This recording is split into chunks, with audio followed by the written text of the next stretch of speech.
ரசூலுல்லாஹி ஸல்லல்லாஹு அலைஹி வஸல்லம் அவர்களுக்கு முன்னால் அபூ தர் ரலியல்லாஹு அன்ஹு அவர்கள் சொல்கிறார்கள், நாங்கள் அல்லாஹ்வுடைய தூதரிடத்திலே கேட்டோம், யா ரசூலல்லாஹ், இந்த பள்ளிவாசல் அல்லாஹ்விடத்திலே மேலானதா, மஸ்ஜிது நபவி அல்லது பைத்துல் மக்திஸ் அல்லாஹ்விடத்திலே மேலானதா? ரசூலுல்லாஹி ஸல்லல்லாஹு அலைஹி வஸல்லம் சொன்னார்கள், ஸலாத்துன் ஃபீ மஸ்ஜிதி, இந்த பள்ளியில் தொழுவது அந்த பள்ளியில் தொழுவதை விட 4 தொழுகைக்குரிய அந்தஸ்தை விட உயர்ந்தது. இந்த பள்ளியில் தொழுவது அந்த பள்ளியில் தொழுவதை விட 4 தொழுகைகள் தொழுவதை விட மேலானது. வநிஅமல் முஸல்லி ஹுவ, எப்படிப்பட்ட சிறந்த தொழுகையாளி அவன். அவனிடத்திலே, நல்ல கவனி இந்த ஹதீஸ், அவனிடத்திலே தன்னுடைய வாகனத்தை கட்டக்கூடிய அளவுதான் இடம் இருக்கும். அதில் இருந்து பைத்துல் மக்திஸை அவன் பார்ப்பது கைருன் லஹு மினத் துன்யா ஜமீஅன், இந்த ஒட்டுமொத்த துன்யாவும் அவனுக்கு கிடைப்பதை விட மேலாக கருதுவான். இந்த காலத்தை சொல்கிறார்கள் ரசூலுல்லாஹி ஸல்லல்லாஹு அலைஹி வஸல்லம். மஸ்ஜிதுல் அக்ஸாவை தன்னுடைய 2 கண்ணால் அவன் அந்த சிறிய வாசலின் வழியாக பார்ப்பதை அவன் கருதுவான் ஒட்டுமொத்த துன்யாவும் அவனுக்கு கிடைப்பதை விடவும். மாளிகைகள் இருக்கும், செல்வத்தில் வாழ்வான், வசதியில் வாழ்வான், எல்லாம் இருக்கும். அவனுடைய உள்ளம் எதை நோக்கி நாடிக்கொண்டிருக்கும்? அதைத்தான் சொல்கிறார்கள், எதை நோக்கி நாடிக்கொண்டிருக்கும்? மஸ்ஜிதுல் அக்ஸாவை நோக்கி. ரசூலுல்லாஹி ஸல்லல்லாஹு அலைஹி வஸல்லம் அவர்கள் சொன்னார்கள், இன்று நடக்கக்கூடிய சூழ்ச்சி சாதாரண சூழ்ச்சி அல்ல. பைத்துல் மக்திஸை தரைமட்டமாக்க வேண்டும் என்று யூதர்கள் செய்யக்கூடிய சூழ்ச்சி சாதாரண சூழ்ச்சி அல்ல. பைத்துல் மக்திஸிற்கு கீழே சுரங்கங்கள் தோண்டப்பட்டு பைத்துல் மக்தஸ் தரைமட்டமாக ஆக்குவதற்குரிய எல்லா முயற்சிகளும் நடந்து கொண்டிருக்கிறது. அவர்களுடைய ஒரே குறிக்கோள் சுலைமான் அவர்களை வணங்கக்கூடிய ஒரு இருப்பிடத்தை, ஒரு ஹைக்கல் என்ற ஒரு கோயிலை அங்கே கட்டுவதுதான். பைத்துல் மக்திஸை எடுத்து வெளிப்படையாக அறிவித்து விட்டார்கள். அது நடக்கும் வரை அவர்கள் திருப்தி அடைய மாட்டார்கள். அதற்கான போராட்டம் தான் இன்று முஸ்லிம்கள் செய்யக்கூடிய பலஸ்தீன் வாசிகள் அல்லது அவர்களோடு சேர்ந்து முஸ்லிம்கள் போராடக்கூடிய காட்சிகள். நிறைய அதனுடைய நிகழ்வுகள் எல்லாம் உங்களுக்கு தெரிந்திருக்கலாம். அங்கே எல்லோரும் செல்ல முடியாது, ஜும்ஆவிற்கு எல்லோரும் கலந்து கொள்ள முடியாது. ஒவ்வொரு நேரத்திற்கு பெண்கள், ஒவ்வொரு நேரத்திற்கு ஆண்கள் என்று ஒவ்வொருவரும் தனித்தனியாகத்தான் நுழைய முடியும். யூதர்கள் பாதுகாப்போடு உள்ளே நுழைவார்கள், நடக்கிறது என்று தெரியாது, எதை சேதப்படுத்துகிறார்கள் என்று தெரியாது. அவர்களுடைய ஒட்டுமொத்த நோக்கமும் பைத்துல் மக்திஸ் தரையோடு தரையாக மாற வேண்டும், தங்களுடைய வணங்குமிடம் அங்கே வர வேண்டும் என்பதுதான். அதற்கான எல்லா முயற்சிகளையும் எல்லா வழியிலும் செய்வார்கள். அதிலிருந்து இந்த சமூகம் அல்லாஹுடைய உதவியை அந்த வாசிகளுக்கும் அங்கே வாழக்கூடிய மக்களுக்கும் கொண்டு வர வேண்டும் என்றால் தன்னை அந்த சமூகம் மாற்றிக்கொண்டிருக்க வேண்டும். அப்போதுதான் அல்லாஹுடைய உதவியை அந்த சமூகத்திற்கு அம்மால் கொண்டு வர முடியும். தன்னை மாற்றிக்கொள்ளாத சமூகம் வாயளவில் எதை பேசினாலும் அல்லாஹ் அதற்கு உதவி செய்ய மாட்டான். அல்லாஹ் ரப்புல் ஆலமீன் நம்மை சீர்படுத்துவானாக. அல்லாஹ் ரப்புல் ஆலமீன் நம்மை சுத்தப்படுத்துவானாக. அல்லாஹ் ரப்புல் ஆலமீன் நாம் மரணம் அடைவதற்கு முன்னால் 2 ரக்அத்துகள் இன்ஷா அல்லாஹ் பைத்துல் மக்திஸில் தொழுவதற்கு அல்லாஹ் ரப்புல் ஆலமீன் நமக்கு வாய்ப்பளிப்பானாக. என் கண்கள் இந்த உலகத்தை விட்டு மறைவதற்கு முன்னதாகவே அல்லாஹ் அந்த இல்லத்தை வெற்றி கொள்ளப்பட்ட செய்தியை நம்முடைய கண்களாலும் காதாலும் கேட்பதற்கு அல்லாஹ் ரப்புல் ஆலமீன் எமக்கு உதவி செய்த அந்த நாளை விரைவுபடுத்துவானாக. அல்லாஹ்வுடைய தூதர் ஸல்லல்லாஹு அலைஹி வஸல்லம் சொன்னார்கள், உஅதுத் சித்தன் பைன யதை இஸ்ஸாஅ, மறுமை வருவதற்கு முன்னால் இந்த 6 விஷயங்களை எண்ணிக்கொள்ளுங்கள். மௌதி, என் மரணம். ரசூலுல்லாஹ்வுடைய மரணம் மறுமையின் அறிகுறி. அதற்கு பிறகு அல்லாஹ்வுடைய தூதர் சொன்னார்கள், ثم فتح بيت المقدس, பைத்துல் மக்திஸ் வெற்றி கொள்ளப்படுவது. பைத்துல் மக்திஸ் வெற்றி கொள்ளப்படுவது. பைத்துல் மக்திஸ் ரசூலுல்லாஹ்வுடைய இந்த முன்னறிவிப்புக்கு பிறகு வெற்றி கொள்ளப்பட்டது. எப்போது? உமர் இப்னு கத்தாப் ரலியல்லாஹு அன்ஹு அவருடைய ஆட்சி காலத்தில். அதற்கு பிறகு மீண்டும் வெற்றி கொள்ளப்பட்டது ஸலாஹுத்தீன் அய்யூபியுடைய ஆட்சி காலத்தில். அதற்கு பிறகு மீண்டும் வெற்றி கொள்ளப்படும் வரைக்கு முன்னால் அல்லாஹ் ரப்புல் ஆலமீனுடைய வாழ் முடிவதற்கு முன்னால் அந்த நாளை விரைவுபடுத்துவானாக. நஸாயி என்ற கிரந்தத்திலே பதிவு செய்யப்படுகிற ஷேக் அல்பானி ரஹிமஹுல்லாஹ் இந்த ஹதீஸுக்கு ஸஹீஹுடைய தரம் கொடுக்கிறார்கள். சுலைமான் அலைஹிஸ்ஸலாம் பைத்துல் மக்திஸை கட்டியதற்கு பிறகு 3 பிரார்த்தனையை முன்வைத்தார்கள். முதல் பிரார்த்தனை, யா அல்லாஹ், என் ஆட்சி, என் சட்டம் உன்னுடைய சட்டத்தை ஒப்பாக இருக்க வேண்டும். என்னுடைய தீர்ப்பு உன்னுடைய தீர்ப்புக்கு ஒப்பான தீர்ப்பாக அமைய வேண்டும். இரண்டாவது, யா அல்லாஹ், எனக்கு கொடுத்த ஆட்சியை போன்று இந்த பூமியில் எவருக்கும் நீ ஆட்சியை கொடுக்க கூடாது. மூன்றாவது, யா அல்லாஹ், யாரெல்லாம் இந்த பள்ளியில் நுழைந்து 2 ரக்காத்துகளை தொழுது வெளியேறுகிறார்களோ அவர்கள் பிறந்த குழந்தை எப்படி பாவமில்லாமல் பிறக்குமோ அது போன்று வெளியேற வேண்டும். அல்லாஹ் அந்த துஆவை அங்கீகரித்தான்.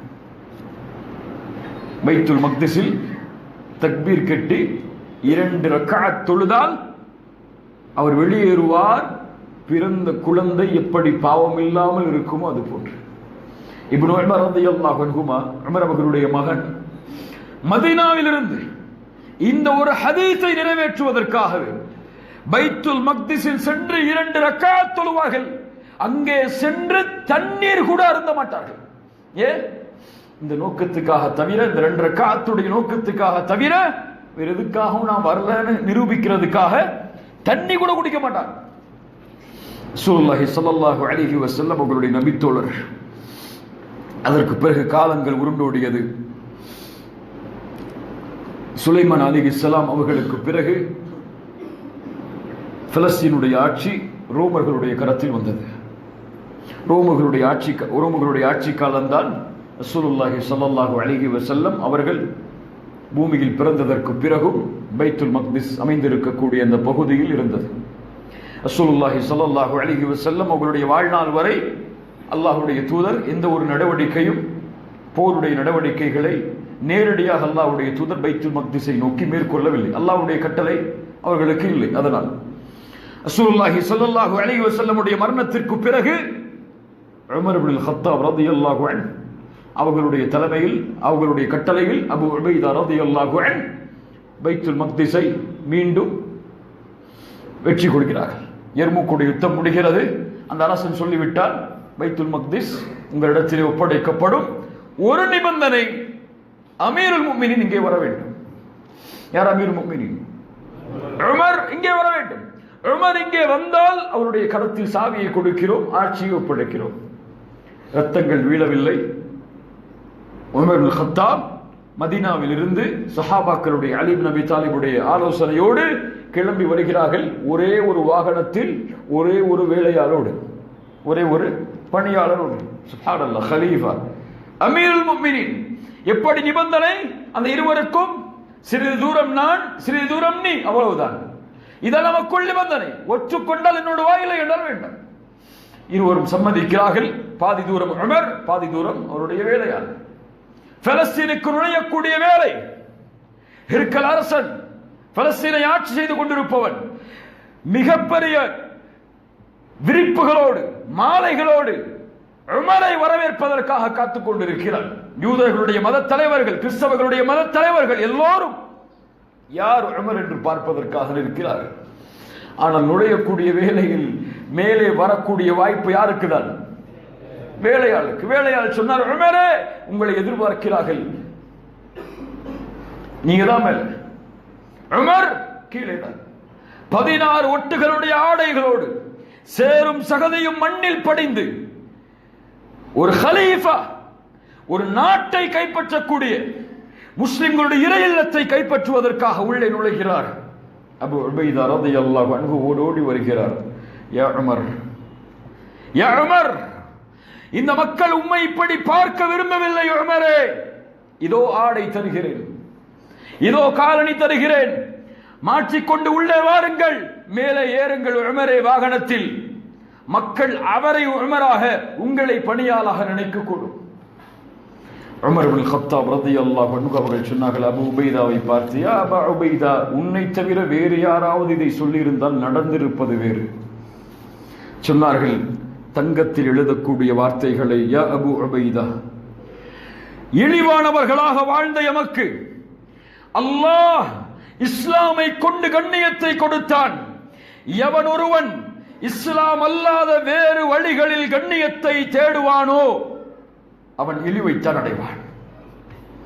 ஆட்சியில் கண்ணியம் இல்லை, நல்லா உணர்ந்துங்க. ஆட்சியில் கண்ணியம் இல்லை, அதிகாரத்தில் கண்ணியம் இல்லை, செல்வத்தில் கண்ணியம் இல்லை, பதவியில் கண்ணியம் இல்லை. கண்ணியம் ஒரு முஸ்லிமுக்கு ஈமானை பின்பற்றுவதுதான்.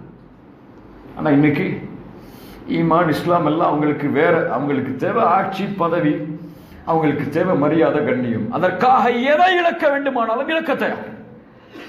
உமர் இப்னு கத்தாப் ரலியல்லாஹு அன்ஹு அவர்கள் சொல்லிவிட்டு உள்ளே நுழைகிறார்கள். பைத்துல் மக்திஸுடைய சாவி அவர்களுடைய கரத்தில் ஒப்படைக்கப்படுகிறது. இல்லத்தில் சென்று எல்லாவற்றையும் சுத்தப்படுத்துகிறார்கள். சில நிகழ்வுகள் நடக்கிறது அங்கே.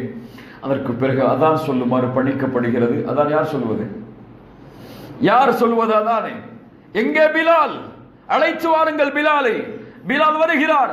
ரசூலுல்லாஹ்வுடைய மரணத்திற்கு பிறகு பிலால் தான் சொன்னதில்லை, சொல்ல முடியாது பிலால் ரலியல்லாஹு அன்ஹு.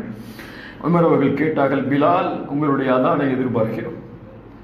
மஸ்ஜிதுல் அக்ஸாவில் ரசூலுல்லாஹ்வுடைய காலத்திற்கு பிறகு முதலாக அதான் ஒழிக்கப்படுகிறது. அஷ்ஹது அன்ன முஹம்மது ரசூலுல்லாஹ் என்ற வார்த்தை வந்தவுடன் நபித்தோழர்கள் கலங்க ஆரம்பித்து விடுகிறார்கள். ரசூலுல்லாஹ்வுடைய பிரிவை நினைத்து ரசூலுல்லாஹ்வுடைய வாக்குறுதி நிறைவேற்றப்படுகிறது. தும்ம ஃபத்ஹு பைத்துல் மக்திஸ். என் மரணத்திற்கு பிறகு இரண்டாவது நடக்கக்கூடிய மிகப்பெரிய முஸ்லிம்களுக்கு அல்லாஹ் செய்யக்கூடிய உதவி, பைத்துல் மக்திஸ் வெற்றி கொள்ளப்படும். ரசூலுல்லாஹி ஸல்லல்லாஹு அலைஹி வஸல்லமுடைய நினைவில் சஹாபாக்கள் அங்கே கலங்குகிறார்கள். அதற்கு பிறகு மஸ்ஜிதுல் அக்ஸாவையும் அங்கு இருக்கக்கூடிய இடங்களையும் உமர் இப்னு கத்தாப் பார்வையிடுகிறார்கள். ஒரு சர்ச்சுக்கு செல்கிறார்கள். ஈசா அலைஹிஸ்ஸலாம் சிலுவையில் அடைக்கப்பட்டதாக கூறப்படக்கூடிய அந்த சர்ச்சில் நுழைகிறார்கள். அசருடைய நேரம் வருகிறது. அங்கே இருக்கக்கூடியவர்கள் சொன்னார்கள், அசரை இங்கே தொழுங்கள் உமர், எங்களுக்கு அது கண்ணியம், இங்கே தொழுங்கள். உமர் இப்னு கத்தாப் ரலியல்லாஹு அன்ஹு அவர்கள் சொன்னார்கள், நான் இங்கே தொழுதால் பின்னால் வரக்கூடிய மக்கள் இது கிறிஸ்துவ ஆலயம் அல்ல, பள்ளிவாசல் என்று போராடுவார்கள், தொழ முடியாது என்று வெளியே வந்து ஒரு இடத்தில் தொழுதார்கள். பின்னால் அந்த இடத்தில் பள்ளி கட்டப்பட்டது மஸ்ஜிதுல் உமர் என்று. மஸ்ஜித் உமர் இன்றும் இருக்கிறது. சுப்ஹானல்லாஹ். உமர் அவர்களுக்கு அல்லாஹ் கொடுத்த சிந்தனை அது. முஸ்லிம் சமூகத்தின் நீதி அது. இரத்தங்கள் ஓட்டப்படாத முஸ்லிம்கள் ஆட்சி செய்தால், மதத்தலங்கள் இடிக்கப்படாத முஸ்லிம்கள் ஆட்சி செய்தால், பிற மதத்தார்களுக்கு கண்ணியம் கொடுக்கப்படாமல் இருக்காது. ரசூலுல்லாஹி ஸல்லல்லாஹு அலைஹி வஸல்லம் அவர்களிடமிருந்து சஹாபாக்கள் படித்த பாடம் அது. மக்காவில் நுழையும் பொழுது ஒரு சஹாபி சொன்னார்கள், நபித்தோழர்கள் சிலர் சொன்னார்கள், இன்று மக்காவின் கண்ணியம் பாதுகாக்கப்படாது என்று. ரசூலுல்லாஹி ஸல்லல்லாஹு அலைஹி வஸல்லம் சொன்னார்கள், மக்காவின் கண்ணியம் இன்றுதான் பாதுகாக்கப்படும், எல்லோரும் மன்னிக்கப்படுவார்கள் என்று.